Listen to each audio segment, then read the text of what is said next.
El sentido. Se supone, con un grado muy alto de certeza, que en todas las épocas y culturas, los seres humanos han observado al llegar a la madurez que el tiempo había transformado su cuerpo, que algunos seres queridos habían muerto y que eso, inevitablemente, les iba a ocurrir a ellos también.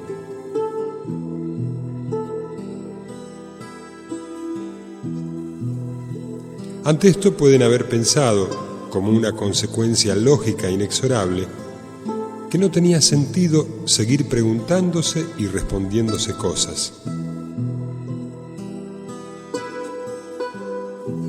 Queriendo lograr afectos o posiciones como si fueran para siempre.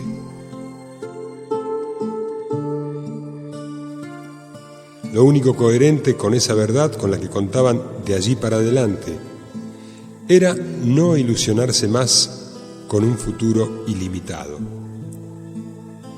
A partir de ese momento, de todas las cosas que se les pudieran ocurrir, ninguna tenía sentido.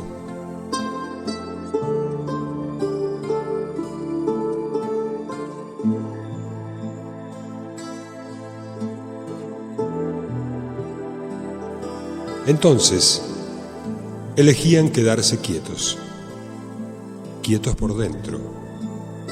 No querían correr más detrás de nada.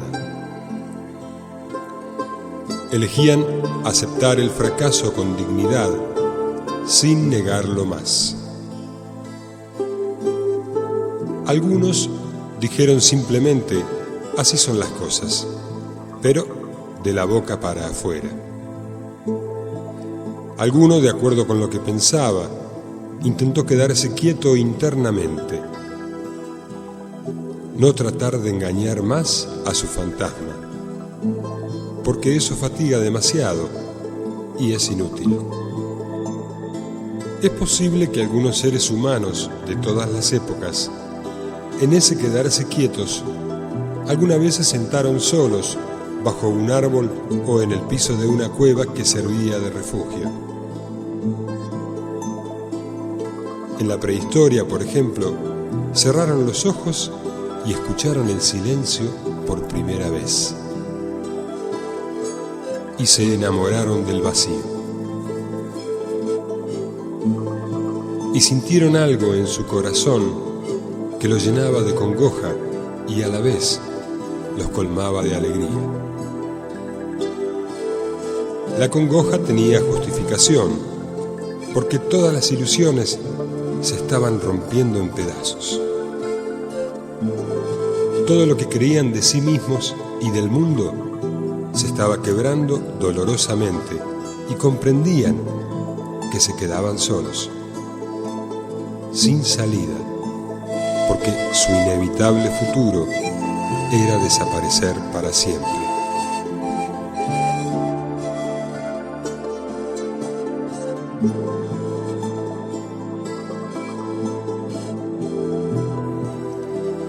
Sin embargo, ¿por qué sentían hombres y mujeres esa alegría tan grande?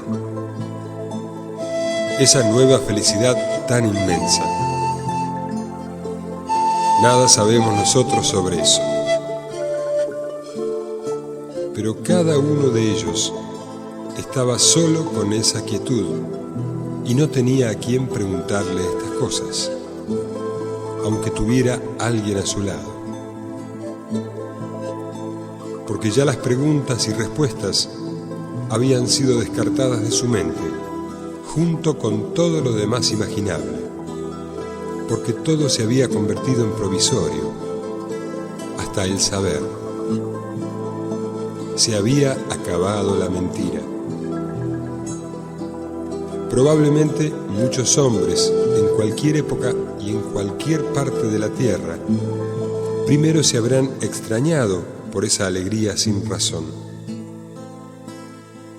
Y simplemente porque les gustó, volvieron a sentarse bajo ese árbol o en el fondo de la cueva. Cuando estaban en otras actividades, seguramente se sentían atraídos por esos lugares. como si oyeran que éstos, alegremente, con una seducción amorosa que les hablaba a sus entrañas, los invitaban a volver. Así, poco a poco, fueron descubriendo la quietud en el interior de su corazón y de su mente. Por curiosidad, por explorar esa parte del mundo que no habían mirado antes, fueron tanteando con la atención distintos lugares internos.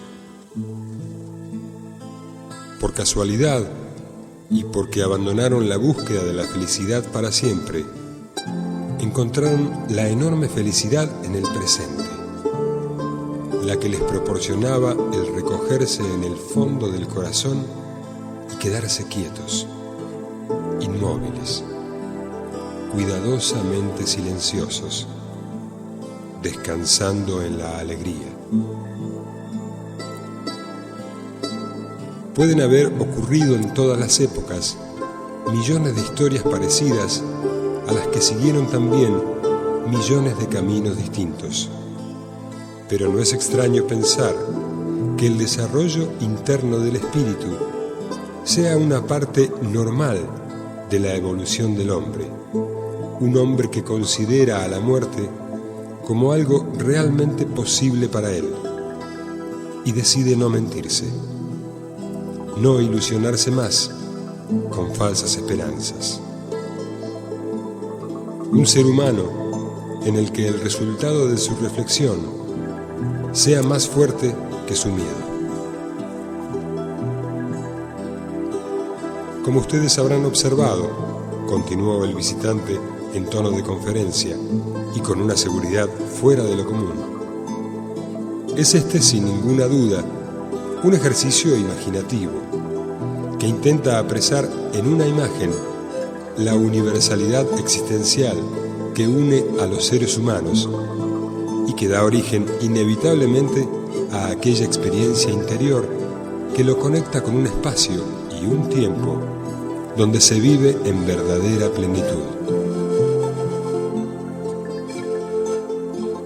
Vale decir que partiendo de un proceso simple por el que va a atravesar cualquier ser humano en cualquier época, podemos suponer, con cierto rigor de verdad, que si alguien llega a admitir profundamente la presencia del tiempo en su vida y en el mundo, y decide no engañarse más con respecto a la permanencia de las cosas, necesariamente hace stop. Detiene su imaginación movida por el miedo y ésta, entonces, no intenta perseguir más las cosas como antes.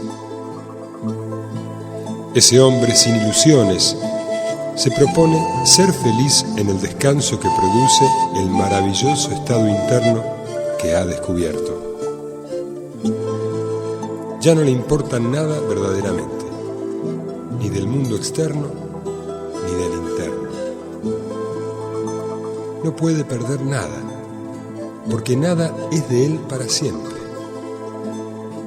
Ahora sabe con certeza que él mismo no es para siempre, y por lo tanto, todo es provisorio.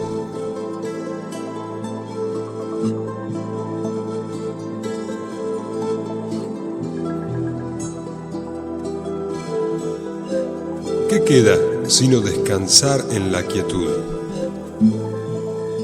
¿Qué queda sino escuchar ese llamado inexplicable? Al llegar a este punto, sin apuro, el visitante que estaba de paso se sentó cómodamente y dijo con voz amable y en tono risueño: cuentan que un anciano que estaba en silencio en su casa, en una vieja silla de respaldo alto, que aceptaba la impermanencia de las cosas, y era cierto, porque ya no intentaba retenerlas para sí, fue invadido por una luz muy clara, muy hermosa. Nadie supo en el pueblo por qué hubo un fuerte resplandor, Pero cuando el anciano les contó lo que le había sucedido, todos sintieron que era eso lo que más querían. Y era eso con seguridad lo que querían que les sucediera, aunque en verdad no podían decir por qué, pues no tenía ninguna relación con las cosas de la vida. Si alguien les hubiera preguntado antes de este suceso qué era lo que más querían, jamás se les hubiera ocurrido mencionar esa luminosidad, ni esa quietud.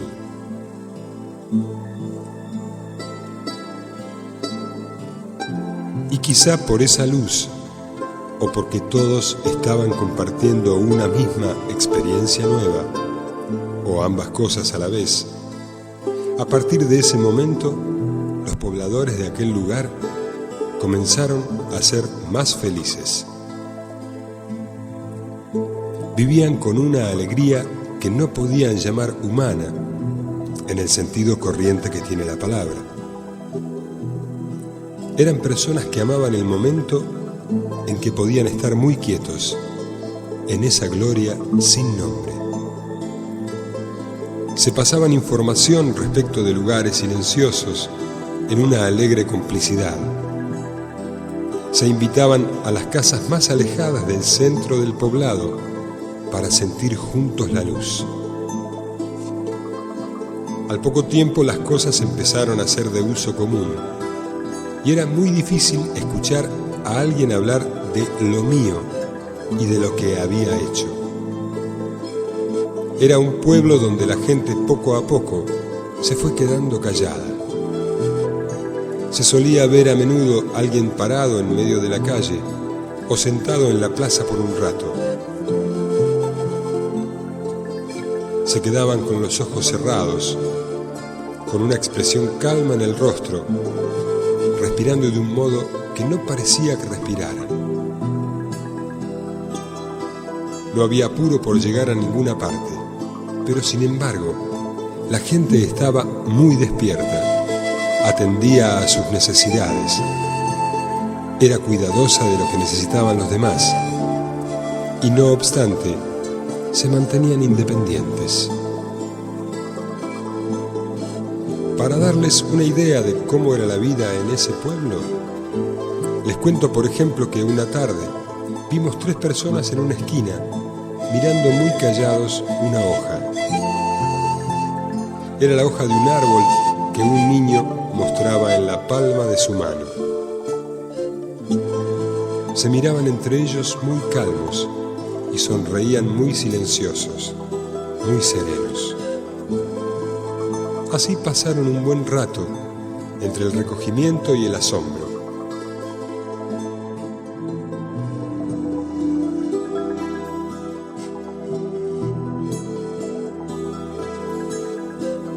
Uno de ellos tocó delicadamente la hoja con la punta de los dedos y comenzaron a correrle lágrimas por las mejillas. A pesar de ello sonreía, con una alegría que, según contó más tarde, era de agradecimiento. Ese día en el pueblo, el aire había estado muy fresco y transparente desde la mañana.